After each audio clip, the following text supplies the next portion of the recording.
Hola a todos, bienvenidos a este primer video del programa de repasos online, específicamente a la sección de electrocardiografía. Mi nombre es Darwin Serrano, soy interno de séptimo año de la Escuela de Medicina y el día de hoy hablaremos sobre principios de electrofisiología cardíaca. Nuestra hoja de ruta, bien, primero hablaremos del sistema excitoconductor, luego nos enfocaremos en la electrofisiología de la célula miocárdica, luego hablaremos de la activación cardíaca normal y finalmente nos enfocaremos en vectores cardíacos y el cómo el correcto entendimiento de estos nos ayuda a una correcta interpretación del electrocardiograma. Para comenzar, es necesario definir el concepto de electrofisiología. Y básicamente es una ciencia que se dedica al estudio de los mecanismos celulares normales, tanto de la generación como de la propagación del impulso eléctrico cardíaco.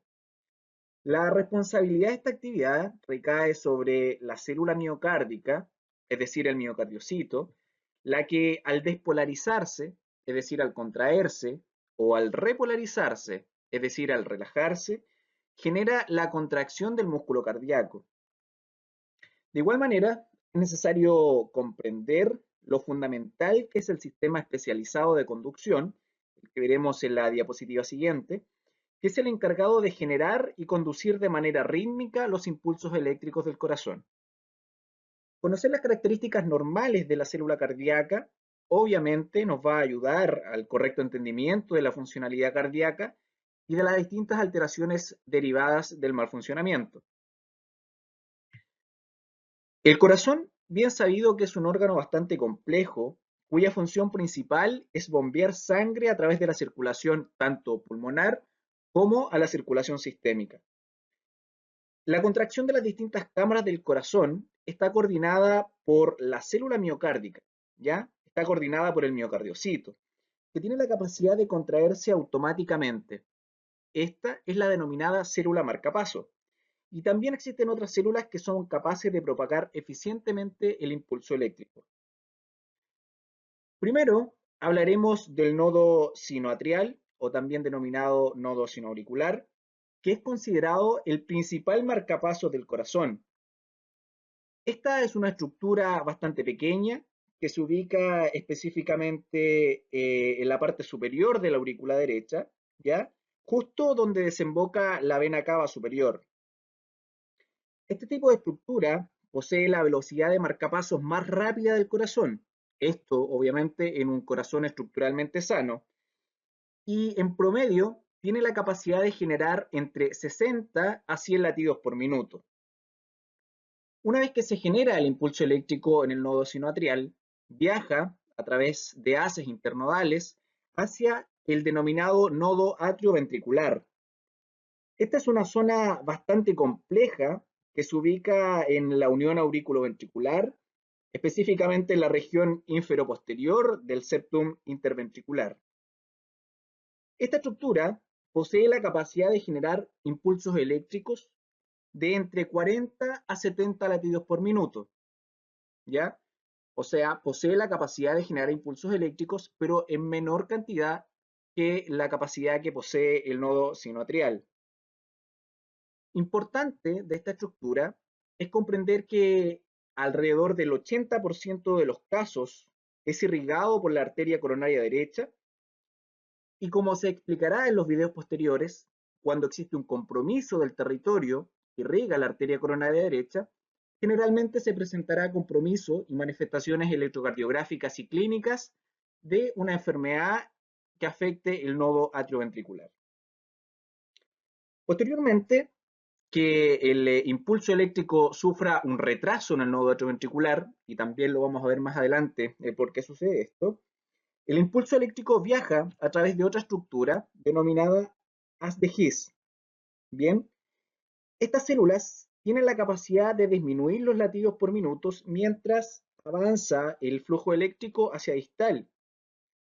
El haz de His, por su parte, se divide teóricamente en dos ramas, una derecha, que se introduce en la musculatura del ventrículo derecho, y una izquierda, que impacta en el ventrículo izquierdo, y esta a su vez se divide en fascículo anterior y fascículo posterior.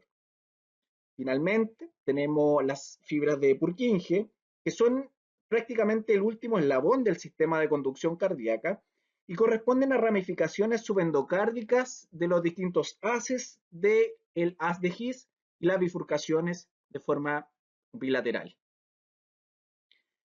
Por último, debo mencionar que las aurículas y los ventrículos se encuentran divididos por un marco fibroso que es eléctricamente inerte. Por lo tanto, en condiciones normales, la única forma de comunicación entre aurículas y ventrículos es a través del nodo atrioventricular y del sistema del haz de His. Cuando existe una alteración en este marco fibroso o existen vías accesorias de conducción que no atraviesan a través del nodo atrioventricular y el haz de His, se generan los denominados síndromes de preexcitación, que serán vistos en el capítulo correspondiente. Una vez analizada la estructura del sistema excitoconductor, nos enfocaremos en la electrofisiología de la célula miocárdica. Ya hemos revisado que prácticamente, o que por lo general, existen tres tipos de células en la estructura miocárdica. Existe la célula marcapasos, ¿ya? Que está representada por el nodo sinoauricular o el nodo atrioventricular. Tenemos la célula de conducción, que está representada por el haz de His. Y finalmente tenemos el miocardiocito, que es esta estructura que tiene principalmente un componente estructural y de contracción. Este tipo de células miocárdicas tienen características electrofisiológicas bastante importantes y que vamos a desglosar una a una a medida que avanza la presentación. La primera de ellas es la excitabilidad, luego tenemos el automatismo cardíaco, la refractariedad y finalmente la propagación del impulso eléctrico. En relación a la excitabilidad, tenemos que corresponde básicamente a la capacidad que poseen los miocardiocitos de responder a estímulos externos. Estos estímulos pueden ser estímulos neuroquímicos, pueden ser estímulos mecánicos, estímulos térmicos o incluso estímulos eléctricos. Cuando se aplica un estímulo, se genera un potencial de acción, ¿ya? Ese va a ser el resultado final. En una célula cardíaca no estimulada, existe lo que se denomina potencial de reposo, y este está dado básicamente por la presencia de iones tanto en el espacio extracelular como en el espacio intracelular. Los iones predominantes en el espacio intracelular va a ser el potasio, y los que predominan en el en el espacio extracelular va a ser el sodio, el calcio y en menor medida el cloro. En un estado de potencial de reposo, ya el potencial de acción va desde los menos 90 en las células musculares auriculares hasta aproximadamente menos 50 en el nodo sinoauricular y en el nodo atrioventricular. Por lo tanto, ya vemos una primera diferencia entre las células del nodo sinoauricular, el nodo atrioventricular y las células auriculares o ventriculares. Perfecto. El estado de potencial de reposo en la gráfica de potencial de acción de la célula miocárdica está representada principalmente por la fase 4 del potencial de acción. A continuación vamos a explicar una a una las distintas fases del potencial de acción de la célula miocárdica. La primera de ellas es la denominada fase 0 o también denominada fase de despolarización rápida. Es rápida porque dura aproximadamente entre 0,5 a 2 milisegundos, o sea, es muy rápida. Esta se va a producir secundaria a un estímulo que abre los canales de sodio y genera un ingreso masivo de este ion a la célula, por lo tanto va a sobrepasar el umbral de despolarización y alcanza aproximadamente los más 30 milivolts del potencial de acción. Es el valor más positivo que se alcanza dentro de las distintas fases del potencial de acción. Por lo tanto, en la gráfica se ve este aumento exponencial y máximo del valor umbral del potencial de acción. En menor medida también se van a abrir los canales de calcio, pero esto no es tan importante en la primera fase, sino que la característica, repito, es la apertura rápida de los canales de sodio y del ingreso de este ion a la célula generando un potencial de acción debido a una electropositividad al interior de la célula. Cuando la célula se despolariza, va obviamente a comenzar a contraerse. Y esta fase es importante porque determina la amplitud del potencial de acción. Posterior a que ocurre la fase 0, ocurre la denominada fase 1, o también llamada fase de repolarización rápida precoz, que está caracterizada porque se inactivan los canales rápidos de sodio y se abren los canales de potasio. Bien, con esto, los cambios del potencial de acción bordean aproximadamente los más 10 milivolts, es decir, baja un poco el valor máximo positivo que se alcanza dentro de la célula miocárdica. Esta característica de inactivación de los canales de sodio y apertura de canales de potasio va a denotar una estructura de espiga en el gráfico del potencial de acción de la célula miocárdica. Posterior a esto, ocurre la fase 2, también denominada fase de repolarización lenta o meseta, que representa el equilibrio entre dos iones entrantes, es decir, el calcio que entra, y las corrientes de salida que van a estar representadas por el potasio. Este lento cambio del potencial de acción va a mantener un voltaje principalmente neutro, ¿ya? Que bordea alrededor de los 0 milivolts, y esta etapa permite finalizar la contracción e iniciar la relajación de la célula miocárdica. Perfecto, por lo tanto, la fase 2 se caracteriza por un equilibrio entre la entrada de calcio a la célula y la salida de potasio de esta. Luego de la fase 2 tenemos la fase 3, que es la fase final de repolarización, en donde se inactiva por completo el canal de calcio, se cierra el canal de calcio y se activan los canales de salida rápido de potasio. Esto va a conllevar a una disminución al máximo de las cargas positivas al interior de la célula y va a volver al potencial de reposo original. Por lo tanto, en la fase 3 ocurre una inactivación de los canales de calcio y se abren los canales de potasio, volviendo a una fase de reposo como se encontraba inicialmente. Finalmente tenemos la fase 4, en donde se activan los mecanismos que ayudan a mantener el sodio y el potasio en los niveles iniciales, ¿ya? Y toma aquí importante relevancia la bomba sodio-potasio ATPasa, que va a extraer sodio e ingresar potasio a la célula, manteniendo el potencial de reposo original. En la célula miocárdica, la fase 4 va a corresponder al intervalo diastólico comprendido entre el final de un potencial de acción y la fase 0 del siguiente potencial de acción. En esta gráfica se resume lo explicado anteriormente, en donde se demuestra los distintos componentes y las distintas fases del potencial de acción de la célula miocárdica, con las distintas interacciones de la entrada o salida de los iones hacia el interior o exterior de la célula. Este es un video que ejemplifica, ¿ya?, obtenido del libro de farmacología, el Goodman and Gilman, que ejemplifica qué sucede con el potencial de acción, específicamente en la célula miocárdica ventricular. Vemos en la parte superior derecha una estructura y cómo se grafica las distintas cámaras cardíacas y el sistema excitoconductor que la componen.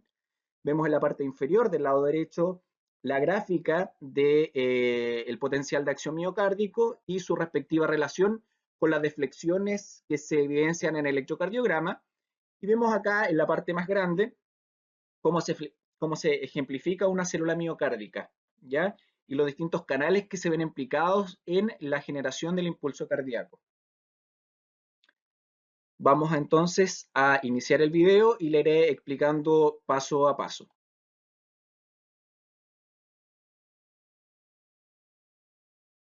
Vemos entonces, en primer medida, que el impulso nodal va a recorrer desde aurículas a ventrículos, ¿ya?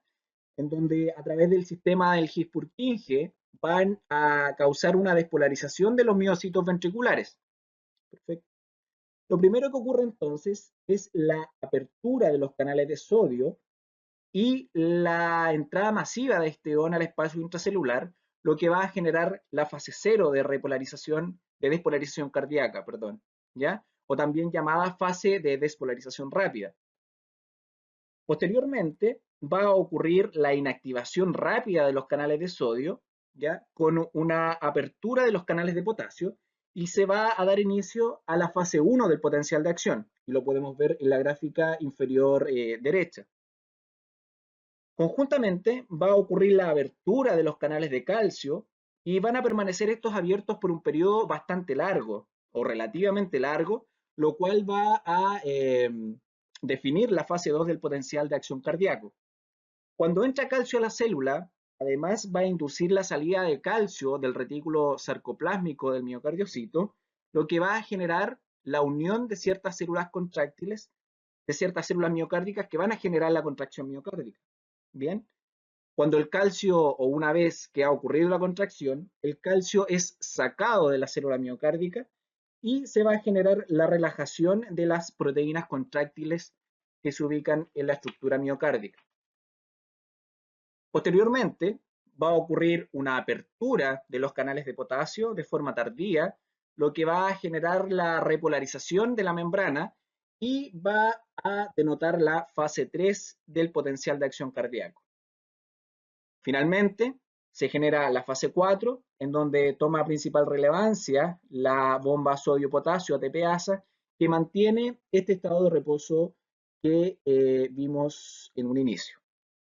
Nuevamente, al terminar la fase 4 y al llegar otro estímulo a la célula miocárdica, va a iniciarse nuevamente el ciclo de contracción cardíaca que ya expliqué previamente, con su respectiva fase 0, fase 1, fase 2, fase 3 y finalmente nuevamente la fase 4. Hablada entonces y explicada la propiedad de excitabilidad de la célula miocárdica, debemos hablar de otra propiedad que es el automatismo cardíaco. Y el automatismo cardíaco se define y se relaciona principalmente con la capacidad que poseen algunas células miocárdicas de generar potenciales de acción que son propagados de forma espontánea. Es decir, llegan al potencial umbral y sobrepasan este potencial umbral sin la necesidad de un estímulo externo que genere este aumento al potencial umbral.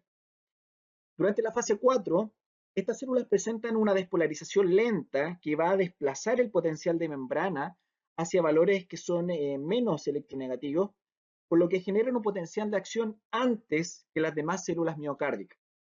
En condiciones normales, ya en un corazón estructuralmente sano, solo las células del nodo sinoauricular, las células del nodo del atrioventricular y las células del sistema His-Purkinje poseen esta capacidad de automatismo cardíaco. ¿Ya? Cuando existe algún tipo de patología, otras células pueden tomar esta capacidad, pero no es el objetivo de esta presentación. Por lo tanto, observamos acá que tanto el nodo atrioventricular como el nodo sinoauricular o el sistema His-Purkinje poseen la capacidad de automatismo cardíaco y lo podemos observar también en las distintas gráficas del potencial de acción. Vemos principalmente que este tipo de células tienen una fase 4 distinta a la fase 4 de una célula miocárdica del ventrículo. Bien, poseen una fase 4 que presenta un aumento exponencial en la electronegatividad de la célula del nodo sinoauricular, atrioventricular o del sistema His-Purkinje. Otra propiedad electrofisiológica de la célula miocárdica es la refractariedad, que se refiere básicamente a la incapacidad de generar un nuevo potencial de acción durante cierto tiempo tras la generación de una despolarización previa. Existen básicamente dos tipos de periodo refractario. El primero es el periodo refractario absoluto y el segundo es el periodo refractario relativo. En relación al primero, ningún estímulo, absolutamente ningún estímulo, independiente de la intensidad de este, es capaz de generar un potencial de acción. El potencial de reposo se va a iniciar en la fase 0 y va a terminar hacia el final de la fase 3. Por el contrario, el periodo refractario relativo se identifica porque solo un estímulo muy intenso puede producir una respuesta. Bien, este periodo refractario se inicia aproximadamente ya a mitad de la fase 3 y termina al final de la fase 3.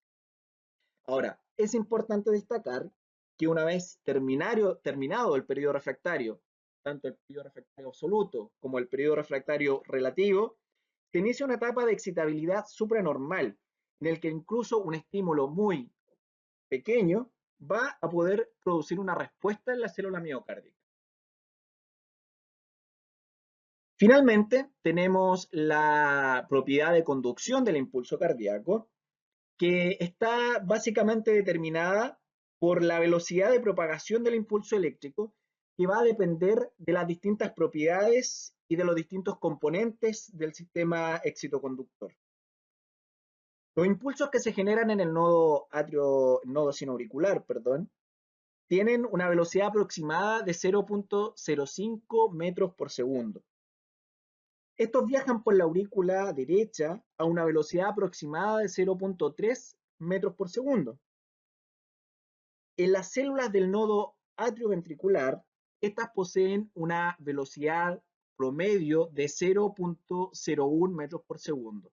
O sea, la velocidad de conducción del nodo atrioventricular es menor a la velocidad de conducción del nodo sinoauricular, y es por esto que aquí se produce un enlentecimiento en la conducción eléctrica del corazón.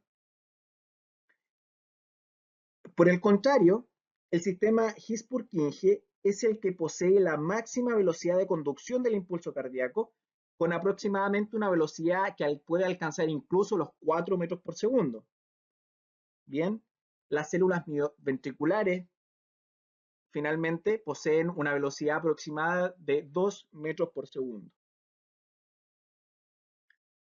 Una vez analizadas las 4 propiedades electrofisiológicas de la célula miocárdica, hablaremos un poco sobre cómo el sistema nervioso central estimula o influye en la contracción miocárdica. Bien, y si bien es cierto, la célula cardíaca presenta cierta autonomía, van a existir ciertos factores que van a regular su funcionamiento. Y como ya lo dije, uno de estos es el sistema nervioso autónomo a través de sus dos componentes, el sistema nervioso simpático y el sistema nervioso parasimpático.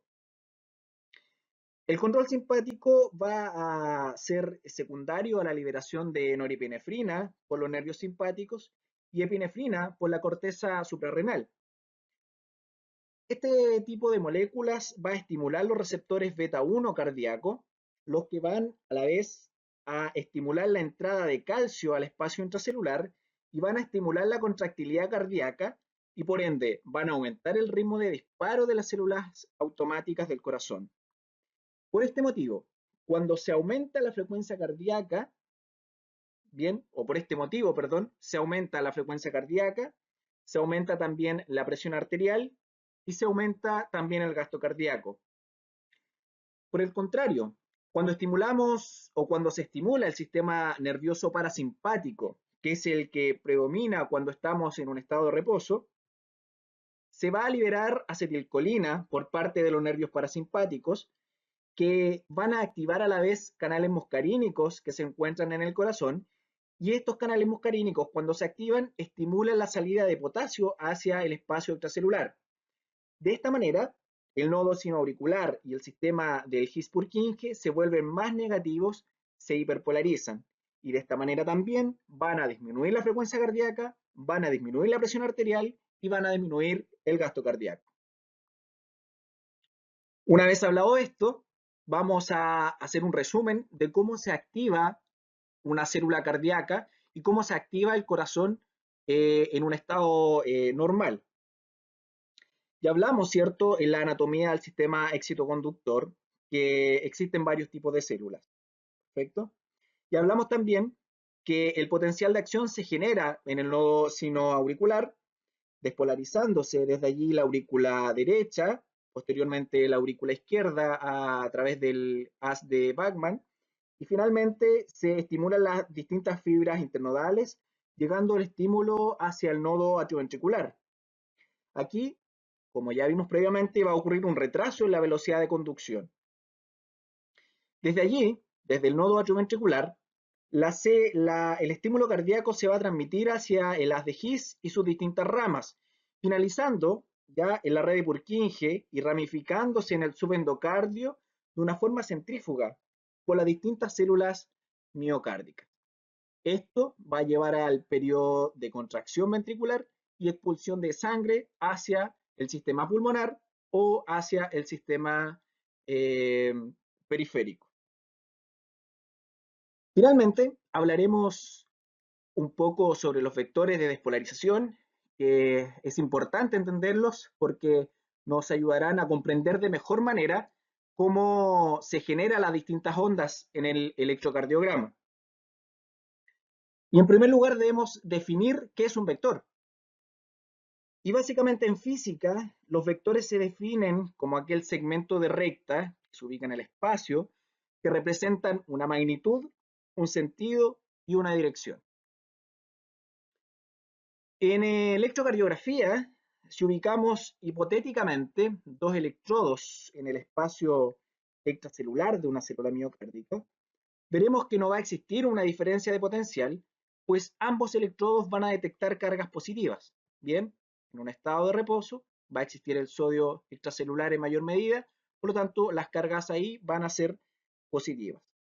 Sin embargo, cuando existe un estímulo que inicie una despolarización, vamos a ver que poco a poco las cargas positivas se van a ir transformando en cargas negativas que avanzan y son sensadas por estos electrodos como una corriente eléctrica. La zona extracelular en donde ha ocurrido esta despolarización va a ser negativa y la que aún no es afectada por esta despolarización se va a mantener positiva. Lo anterior lo podemos representar por un vector, el que por una convención siempre va a apuntar hacia las cargas positivas. ¿Ya? Por lo tanto, recuerdo, siempre la punta de la flecha o el sentido del vector va a ir hacia las cargas positivas. Una vez que se termina la despolarización de la célula miocárdica, se va a iniciar el proceso de repolarización. Y este proceso de repolarización va a tener el mismo sentido de la despolarización miocárdica. Pero como el vector siempre apunta hacia las cargas positivas, va a tener una dirección contraria al vector de despolarización. Por lo tanto, en resumen, cuando la célula miocárdica se despolariza, el vector va a tener un sentido o una dirección. Por el contrario, cuando la célula miocárdica se repolariza, va a tener el sentido contrario del vector de despolarización. Lo anterior se pone de manifiesto cuando analizamos las direcciones de despolarización miocárdica en un corazón normal. A continuación, veremos una serie de pasos de cómo ocurre el proceso de despolarización y repolarización en el corazón de una forma macroscópica. Lo primero que ocurre en el corazón va a ser la despolarización auricular. Bien, esta despolarización ventricular, esta despolarización auricular se produce en ciertas direcciones, como es de arriba a abajo, de atrás hacia adelante y de derecha a izquierda. ¿Ya? Estos distintos vectores dan como resultado el denominado vector P o vector de despolarización auricular. El que, como mencioné, va a ir de arriba a abajo, de posterior a anterior y de derecha a izquierda. Luego de que ocurre la despolarización auricular, tenemos la despolarización del tabique interventricular. Este es el primer episodio de la despolarización ventricular.